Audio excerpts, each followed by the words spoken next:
ನಾನು ಈಗ ಗೋಬಿ ಮಾಡುತ್ತಿದ್ದೇನೆ. ಅದಕ್ಕೆ ಬೇಕಾಗಿರುವ ಸಾಮಗ್ರಿಗಳು: ಎಲೆಕೋಸು, ಮೈದಾ ಹಿಟ್ಟು,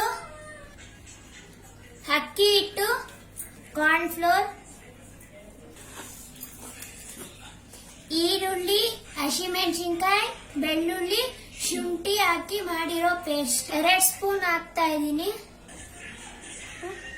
ಅರ್ಧ ಸ್ಪೂನ್ ಉಪ್ಪು, 1/4 ಸ್ಪೂನ್ ಮೆಣಸಿನ ಪುಡಿ, ಬೇಕಾಗಿರೋ ಅಷ್ಟು ನೀರು ಹಾಕ್ತಾ ಇದ್ದೀನಿ. ಹಿಟ್ಟು ರೆಡಿ ಆಗಿದೆ. ಇವಾಗ ನಾವು ಕಲರ್ ಏನು ಹಾಕಿಲ್ಲ.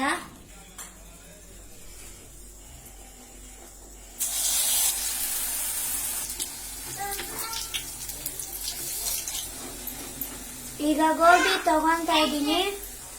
1 ಸ್ಪೂನ್ ಎಣ್ಣೆ ಹಾಕ್ತಾ ಇದ್ದೀನಿ. ಫಸ್ಟ್ ಈರುಳ್ಳಿ,